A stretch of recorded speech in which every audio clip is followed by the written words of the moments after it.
সোমবারের দিল্লির যে বিস্ফোরণ ছিল, এখানে একাধিক জায়গায় হামলার ছক ছিল ডক্টরস গ্যাংয়ের। একাধিক গাড়ি ব্যবহারের ছক ছিল।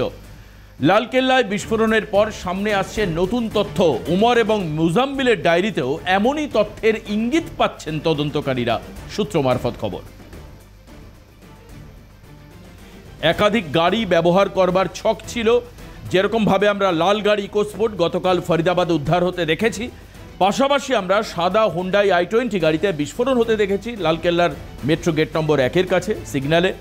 ঠিক পাশাপাশি আরও বেশ কিছু গাড়ির সন্ধান পাওয়া গিয়েছে, যেই গাড়িগুলোকে এক্সপ্লোসিভ হিসাবে ব্যবহার করবার পরিকল্পনা ছিল বলে তদন্তকারীদের সূত্রের খবর।